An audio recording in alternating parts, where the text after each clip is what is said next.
Since the draws against Bayer and Ajax, we've put together a strong run of form. In the league, we've secured wins over Augsburg, Gladbach, Hamburg, and Stuttgart, alongside a key victory against Dortmund in the DFB Pokal. Our Champions League journey saw a hard-fought win against Rapid Wien before our trip to take on Real Sociedad. However, Benjamin Sesko and Xavi Simons have unfortunately picked up injuries, but the squad remains focused and ready. We're looking forward to an exciting league clash with Dortmund this weekend as well. Auf geht's, Leipzig! Hello everyone and welcome to episode number 47 of Red Bull KloppBot here on Sean Does FM with Leipzig. I hope you're doing well and come up day. Going to play two of our last three games before we head into the winter break here in the 2027-28 season. First up, we take on Real Sociedad in the Champions League, looking to pretty much secure a top 8 spot if we can beat these guys, considering who we've got once we do come back from that winter break. And off the back of that, a big top of the table clash in the Bundesliga as we're away to take on Borussia Dortmund. So hopefully you guys are looking forward to those two games in today's episode, off the back of yesterday's one, where we did take on both Bayer Leverkusen and Ajax in the Bundesliga and the Champions League respectively. If you missed that one, I'll leave a link to it over in the top right corner. Two draws in those games, bit of a patch there where we were dropping points in quite a few of our fixtures. Thankfully, since then, we have picked up our form a little bit there of a luck modifier change off the back of editing that episode that did come out yesterday, and we've picked our form back up nicely. First up, a 3-1 win over Augsburg away from home. Goals there to Diaz Marban and a late one to Algif Almar. So thankfully came back from an early 1-0 deficit there to pick up a 3-1 win, our first win there in the Bundesliga for a little while. And then we continued that form of 3-2 win over Gladbach. 3 first half goals in that game. Really felt like it should have put that game to bed. Unfortunately, Shabalala with an own goal early in the second half did make things a little bit interesting there, but thankfully held on for 3 points. That was also the case when we took on Rapid Wien in the Champions League. A 3-2 win here as well. We picked up early goals through Marban, Ben Seguir and Udrago before they did grab one back just before half-time, and then again around the hour mark. But with that 3-0 lead, it did feel like a game we were pretty well in control of there, even with a pretty heavily rotated team. Thankfully back in winning touch there in the Champions League off the back of those draws against Ajax and against Bayern. And then we picked up a 2-0 win over Hamburg in the Bundesliga, as well as a 3-1 winner over Stuttgart, either side of an extra time game in the third round of the DFB Pokal, where thankfully we did make our way through to the next round there with a 2-0 win. Absolutely battered here Borussia Dortmund, but it took until extra time for us to pick up a goal. One of the reasons that might have been the case yet again, much like that Freiburg game that we played leading in to yesterday's episode. Benjamin Sesko got injured again. We were able to put out quite a strong team for this game, considering Hamburg we played before then weren't doing too well, so a good chance for us there to use our rotation instead of in this cup game. But Sesko got injured late there in the first half. Maybe that impacted our goal scoring. Thankfully, Magno and Shabalala did pop up in injury time, but Sesko, he's got injured again. He should be back once we come back from the winter break, but he's out for a further 7 days to 3 weeks there with a twisted ankle. And also, in that most recent run of games, an injury was suffered by Xavi Simons, pulled ankle ligaments, out for 3 to 7 further days as well. So those are two players who probably won't feature during the course of today's episode or before the winter break. Only got one game off the back of these two we do play in today's episode. Should be beating Hertha Berlin in the bottom half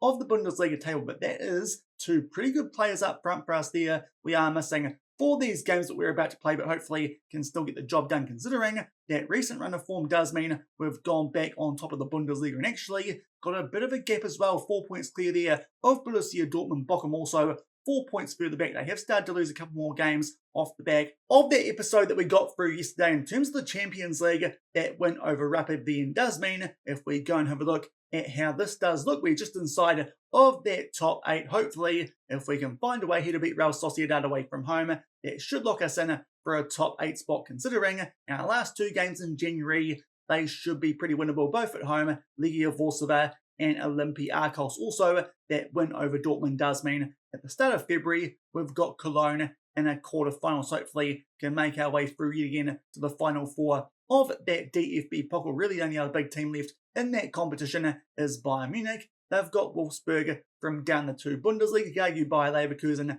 are a decent team, especially these days, because they actually sack Pep Linders these days. They're being managed by Thomas Tuchel, aka Matthias Dahm here in this universe, so maybe they're up for an improvement considering they're still down in 15th in the Bundesliga. But you'd like to think that we'd be able to beat them if we did face off against them in that DFB pocket. But hopefully, chance for us there to keep hold of that for another year. But thankfully, things have improved a little bit off the back of that little rough patch that we did have during the course of yesterday's episode. But first up today, Champions League, as I said, looking to pretty much lock in a spot inside the top 8. If we can beat Real Sociedad, these guys currently down in one of those knockout playoff round positions are the outfit from the Liga. These guys actually have been managed by Ruben Amorim. So that's a little bit interesting to see what's going on in this universe compared to what's happened in real life. We'll just check how long he has been there at Real Sociedad. Only for about a year and a half, so he hasn't been there too long, stayed a lot longer at Sporting than he did in real life. But obviously Amorim, not that bad a manager, so this could be an interesting game, especially being away from home, and also considering they've got some pretty decent players there. Captain Mikel Oyarzabal, the 31-year-old winger come builder, he looks pretty handy, the homegrown lad with over 400 appearances and 100 goals there. For Real Sociedad, the vice-captain, Ander Barnettea, I believe is how you might pronounce that one. Apologies if that's not the case, but a 26-year-old who can do a decent job down either side, a quite handy player. And their key player, that is William Paco, an Ecuadorian defender come builder, and he does look quite handy, 4-star current ability and potential. But of course, we're probably more interested in a different player in this game, just going over and have a look at the tactics that these guys are running. Jayden Oosterwolde, he's a player that we sold to them going to the start of the season, considering he wanted to move to a bigger club and didn't want to re-sign a contract here at RB Leipzig. So in the end, despite interest from teams like Liverpool, he ended up there because Real Sociedad, they have more money. So hopefully we can find a way here to beat him and kind of show him that he maybe should have stayed here at RB Leipzig. Beefy, I do think might have upgraded there in that position with the addition of Piero Hincapi, but still would be quite nice here. Get one over Jayden Oosterwolde off the back of that sale of him that we did make for 40 million. Not too bad considering the club only signed him for 20, but still would be quite nice there. Get one over one of our former players, albeit you have to go into this one with a little bit of a rotation. You can see they're down on the bench. Got quite a few players coming to this one on a heavy workload. And to be fair, I do feel like for those last couple of games that we do have coming up in the Champions League against some teams we should be beating at home, this is probably a game we can afford to drop points a little bit more than that Bundesliga one coming up at top of the table clash against Dortmund, where a win would see us go potentially 7 points clear going into that winter break. So I think that Bundesliga game might be a little bit more important in today's episode, but unfortunately lots of players coming to this one on a heavy workload. Hopefully won't prove too costly in this Champions League clash, and we can still find a way to pick up a win. But of course, it's our first time going over to Spain to take on Real Sociedad. So before we get stuck into this first game of today's episode in the Champions League, it's time to check out the KloppBot's hotspots. And seeing as we're a German team going over to Spain, obviously need some accommodation for this one. Now, the first two options that KloppBot found for us here, not that great. A hostel with 3.4 star review, definitely not going to a hostel as a Champions League football team. Not too sure what he's thinking there. And also that second option, 3.9 stars instead. We're going to go to the 5-star Hotel Maria Cristina. This definitely sounds a bit more like us here for our trip over to San Sebastian. A quick look at what that website does look like. See a few images here of the hotel that we are staying at. It looks quite a bit fancier than what those other two options did look like. Some nice painting there on the wall. I say nice painting. It's kind of a purple Jackson Pollock kind of thing going on there. There's a view from one of the courtyards, it looks like there, overlooking the sea and a bridge. So it's quite a nice view you've got there at this hotel. Going on further, that's a pretty nice looking bar with some blue chairs, and going forward further, that looks like a very fancy room that you can use. It almost looks like an actual kitchen that you can use. Maybe they do cooking classes or that's part of the restaurant, but either way, there should be some good food there that we can get stuck into. Going down further, a couple of room options that we do have. Obviously, we're going to want the fancy ones. Being at a 5-star hotel with some very good reviews, as you can see up top there, 4.8 stars. I've got premium rooms. I think that's what we need. No family rooms, hopefully, on a trip with the football boys. Also got a garden suite, a river suite, a classic room, and back to the deluxe room. Definitely some nice rooms there we can use at this hotel. And also, they have suites, and maybe that's what we need instead of the other rooms, because these do look like they might be the high class ones here in this hotel. Maybe we go for a couple of those and get the boys there where they could potentially do some of their own cooking. Maybe that's where that kitchen image did come from before, but that hotel does look pretty good. There's some food options. They've got a pretty good looking breakfast there. They've also got a couple of other things, a sophisticated space there to enjoy afternoon tea or a couple of cocktails. They've got a gallery, and to round things off, they have a cafe, so it does look like quite a nice place here that we're staying in San Sebastian. So now we can move forward onto the free activities that the KloppBot does want us to do. And first up, maybe inside the hotel that we're staying at, we're going to do a cooking class, the Pincho. Not too sure if that's how you pronounce it, but we'll engage our team in a hands-on culinary experience by learning to prepare traditional Basque pinchos. This activity fosters teamwork and offers insight into the local gastronomy. So to be fair, that's a bit more like what I was after from this segment from the KloppBot, something a bit more unique to the area that we are going. Now here's the website I've found for this one at Mimo.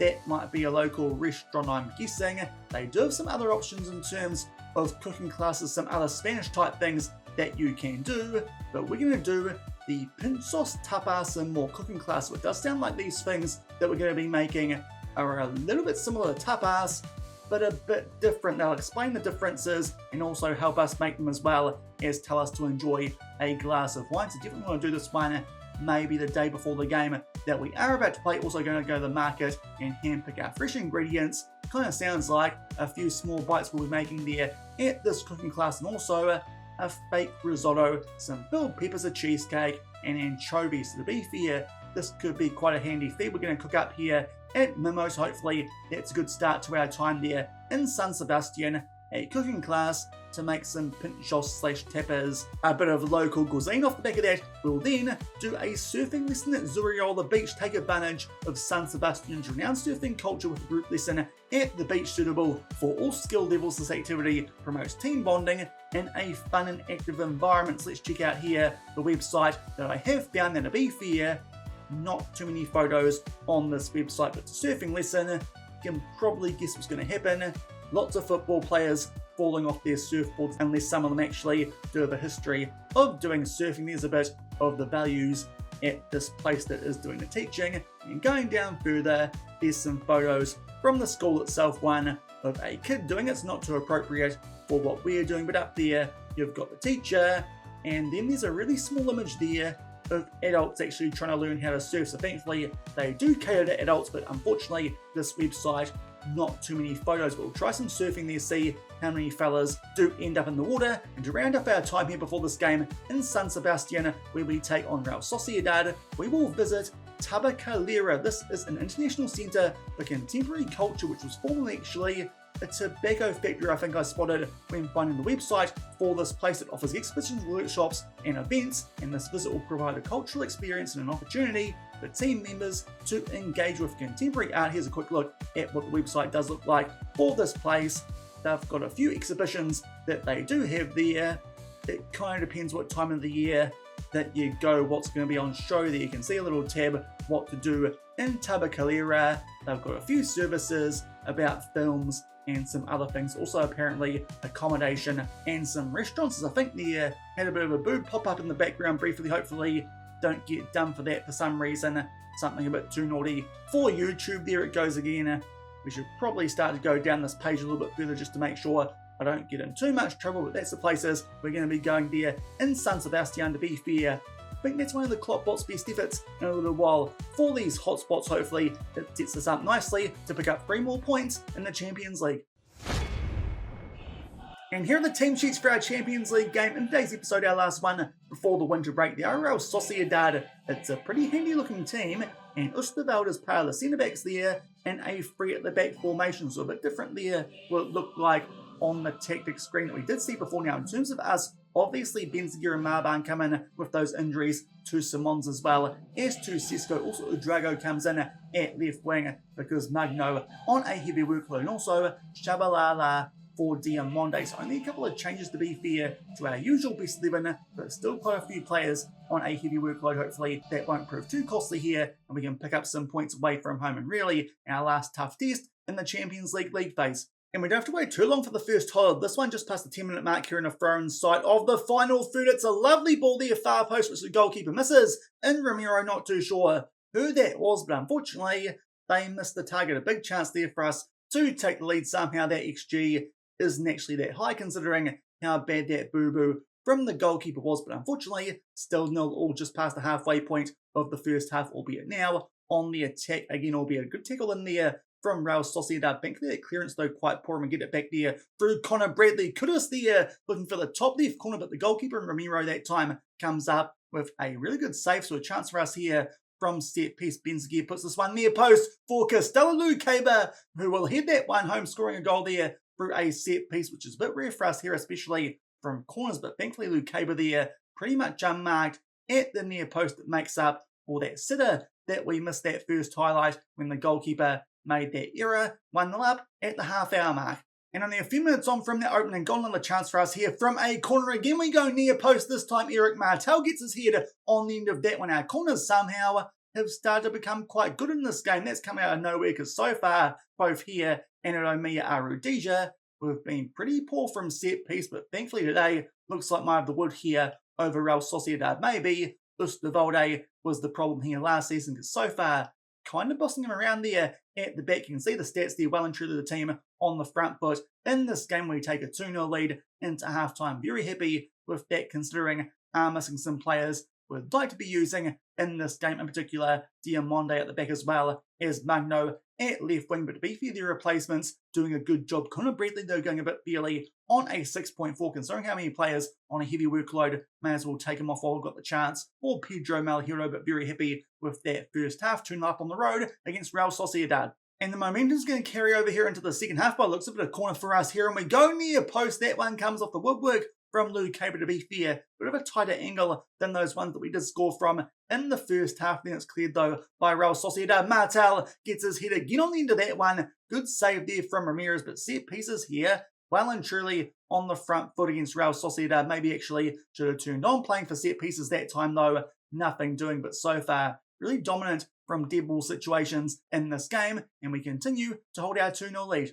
Albeit a few minutes on from those chances from corners for us. Now we're down the other end here. It's a throw-in for us, but deep inside our own half, and a poor pass there does mean Real Sociedad finally get a chance to do something here with the ball, but good tackle there. That might have been from Kudus, and we get the ball back. Martel now starts to make his way into the opposition half, plays that one back there to Malhero on a yellow card. Not ideal having come off the bench, but now we start to make our way there down that left-hand side. Hincapi will pick out Udrago before going all the way back there to Castello-Lucaber. But so far, very good performance from us here away from home in the Champions League. Maybe that run of form since yesterday's episode got us back into gear. Now Malhero cuts inside, plays a nice ball in there for Udrago, who beats Ramirez, and that really should put this game to bed with just under a half hour left. We make it 3-0. It's been a pretty comfy watch so far, a bit unexpected considering how decent this Real Sociedad team does look. Thankfully, Oosterwolde apparently didn't keep too much information off the back of leaving us going to this new season here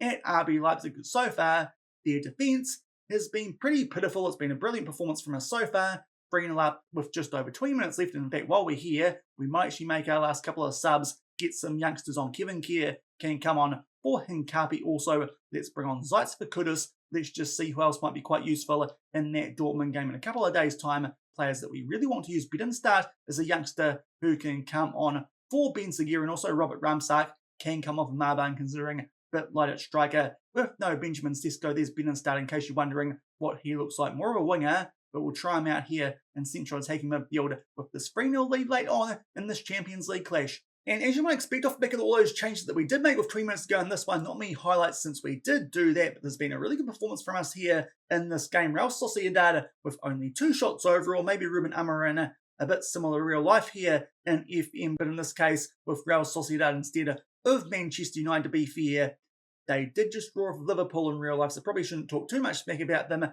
right at the moment, but that's a really good performance for us here at RB Leipzig. 3 points and a pretty comfy 3-0 win as well. On the road, Oosterwolde, a 6.4. You can't help but smile about that one when you do take on one of your former players, especially when they wanted to leave for a bigger club. Might be regretting that now because that result might put them in danger of missing out on that first knockout playoff round, but really, we'll just see what the table looks like off the back of that result, we go up to 4th. To be fair, few teams still to play in this match week, but really, that should be the result as long as we don't bottle things in our last couple of games off the back of the winter break that seals our spot there inside of the top 8. So hopefully, going to make our way straight through to the round of 16 yet again. So a bit of an easier win than expected there in our first game of today's episode in the Champions League. Here's what things do look like going into the winter break here in Germany. Already guaranteed to be taking part in that first knockout playoff round, and the team's 9th place and down. They do need to pick up 3 points just to catch us, so really should be locked into that top 8 considering, as I've said a few times now, the teams we take on when we come back in January, Legia Warsaw and Olympiacos, both struggling in 33rd and 34th place. Those are home games.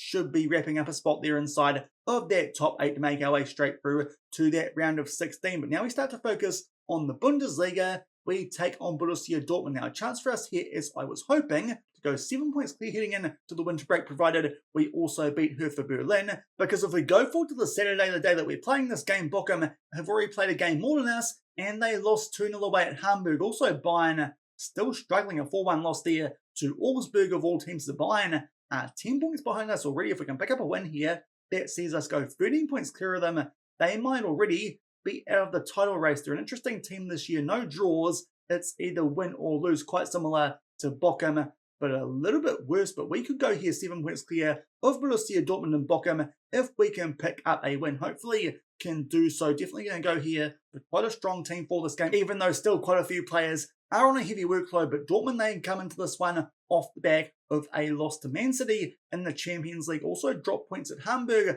last game in the Bundesliga, and before then, that 2-0 defeat that we did hand them in extra time in that DFB Pokal third round, where of course, you guys saw the stats. We were definitely a team there on the front for a good win, even without Benjamin Sesko. So quite hopeful here that we can pick up a win. To be fair, though, this one is away in front of the Yellow Wall, but considering their recent form, a win here does look like it might be on the cards and could see us go quite nicely clear before we head into that winter breaks. Hopefully all those draws that we did have around that episode that we did have yesterday won't prove too costly. Also worth noting going into this game that Kylian Salk is back from injury. He's been back for the last couple of games here at RB Leipzig, not registered for the Champions League, but definitely a player that we can use here in the Bundesliga up until that next chance to register some new players. He'll make his way into the Champions League squad, then probably in place of someone like Michael Zeitz. That should strengthen our squad there for the remainder of our European campaign. But Salk's making his way back from injury via the bench. But going to this game, going to go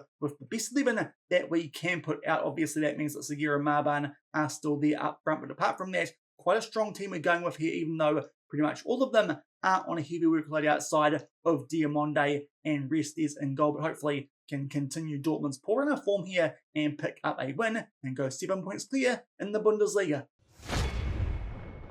And a quick look at the team sheets here for this top of the table clash in the Bundesliga before the winter break. There are Dortmund, quite a strong lineup there as they are going with the 4-2-3-1 quite commonly used here in the Bundesliga. There's our lineup as we ran through before. Seguiras in the cam role and Marban up top with those injuries to Simons and to Sesko. But apart from that, it's our best 11 here at RB Leipzig. Hopefully can pick up a win. And as I said, go 7 points clear in the Bundesliga. And we don't have to wait too long here for the first tie. It's a free kick here in our favour. Unfortunately, no one gets their head on the end of it. Pruddy does try and clear that one away for Dortmund. Thankfully, good sliding tackle there from Kudus. We play it back to Bradley, who goes looking again for Kudus, but unfortunately can't quite find him. So a chance here for Dortmund to hit us on the counter attack. And so far, looking quite good here through Ryerson down the left-hand side. Good tackle that, though, from Ben Seguir, and Restes will punch that one clear. And Carpe flicks it on there for Magno, but unfortunately, that header, not too much juice on that one, and Young Kudu can tidy things up there for Borussia Dortmund. So the first highlight, it does look like here the home team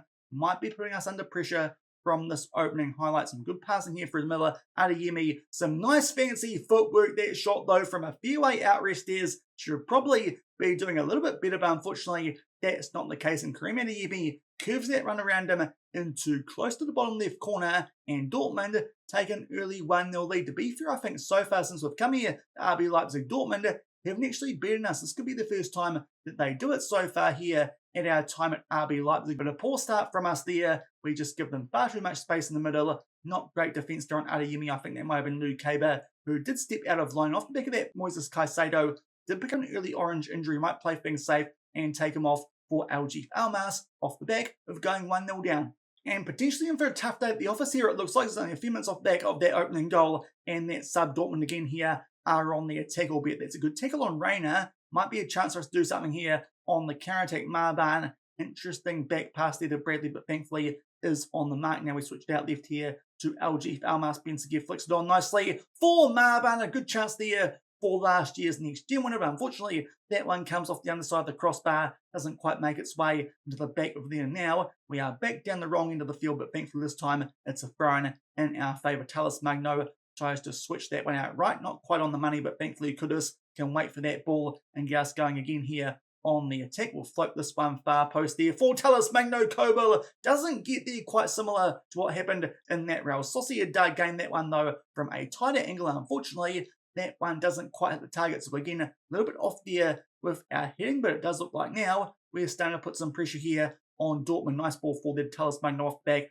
of that goal kick. Martel with a good chance, bit of a tight angle, and Kobel this time comes up with a good save. There's a chance for us now from set piece, and of course quite good from these in that Sociedad game. We put that one far post, but unfortunately Kobel can claim it before Diamonde can get his big old head on the end of that one. Halfway through the first half, still 1-0 Dortmund, but the pressure does continue from us here. A throw in close to inside of the final third. Martel plays that one back there to LG Almas. It goes close, but just the wrong side of the post. We're 1-0 down, but starting to get on the front foot. And unfortunately, that nice little patch that we had off the back of that opening goal scored by Dortmund does look like it came to an end off the back of that chance to LG Almas. No action there in the second part of that first half. You can see our XG off the back of that goal that we did concede. It was complete one-way traffic for a good 5 to 10 minutes, but unfortunately didn't score a goal there with only 2 shots on target, so we're still 1-0 down. Going to take off here Marban on a 6.4 for Ramsak, albeit Diaz actually, I think it's a better striking option than Ramsak based on attributes. We might try Diaz there for the start of the second half up front instead of Marban, because so far the goal scoring, that's the problem. But a pretty good first half from us there off the back of conceding early, but we're still 1-0 down. And you get that momentum might continue from the first half. There now a free kick to Kudus looking for the top right corner, but to be fair, it was from a fairway out Kobel. He can make a save, and Kudus now with a chance to try and get us on the attack here from a corner. He puts that one near post. Again, corners proving a big difference maker for us in today's episode. Not too sure where this has come from, but it was Mana Diamonde will head that one home past Kobel, and we finally make it 1-1. Hard to say it hasn't been coming considering all the actions being in our favour off the back of that opening goal to Dortmund. Thankfully make it 1-1 with still 40 minutes left. And we're just made our way past the hour mark in this game, well and truly on the front foot. Dortmund of course scoring their only shot in this game. Unfortunately it was the first one and it did beat Restes, but we've got Martel now down to a red. Hart Bajcetic can come on for him as we search for a winner with 25 minutes left. And just about to make our way into the last 15 minutes of this game, still no highlights off back of that opening goal that we did score here in the second half, but Segura and Magno have dropped down 2 red hearts. This time we'll take off Benziger. Ramsak can go up front, Diaz can go back to central attacking midfield, and Odrago, he can go to left wing. Hopefully can find a way here to score in the last 15 minutes of this game. We'll encourage the guys, you can see the stats there, absolute one-way traffic off the back of that opening goal. Dortmund, to be fair, are now starting to get a few shots off, but to be fair, I'm quite happy with how we're playing, so don't think I'm going to change too much here late on in this game. We'll demand more as we make our way into 4 minutes of added time. Unfortunately though, looks like this one will finish as a 1-1 draw. That was a bit unexpected considering the action that did happen early in that game. Quite a bit of Adeyemi scoring for Dortmund from the opening highlight off the back of that. Well and truly got on the front foot. Unfortunately though, didn't score in the first half. That's probably where we haven't won that game because of that. Diamonde thankfully scored from a set piece in the second half. Also looks like it had a number of high XG chances, but no highlights that we saw there in the second half off the back of that equalising goal. But overall, not a terrible performance away from home. We take a point off Dortmund, 4 points clear going into our final game before the winter break. So our first draw off the back of yesterday's episode, and it's in the Bundesliga, but thankfully it wasn't too bad a performance. We've still got our 4-point gap on top of the Bundesliga, and to be fair, yet again, with absolutely bad Borussia Dortmund, just thinking there maybe miss someone like Sesko up front to put the goals away a bit better than someone like Marban, Diaz or Ramsak, but not a bad result there considering it was away from home, and it does mean that we should be at least 4 points clear on top of the Bundesliga going in to the winter break, considering that we take on Hertha Berlin in our final game before then, and they're down in 13th. So hopefully can pick up a win there, stay 4 points clear going into the resumption of the Bundesliga, and we'll come back for that in the next episode because we've got 2 big games off the back of that resumption, both in the Bundesliga. We've got Bochum currently running that title fight in third. That one, though, is at home for us before a trip to Munich to take on Bayern. They are struggling this season, but it's Bayern Munich. That's a game that we definitely have to come back for. But hopefully you guys enjoyed that episode today. Big win there over Real Sociedad in the Champions League, which should really see us lock our spot in for the round of 16 and also draw away at Dortmund in the Bundesliga. If you did enjoy that episode, then do remember to go down below, leave a thumbs up on the video, and if you haven't done so already and are enjoying the series here on the channel, also make sure to hit that subscribe button and turn that notification bell on as well. But until next time I see you for Bochum and Bayern off the back of the winter break, thank you very much for watching, keep on keeping on, and I'll see you then. Cheers.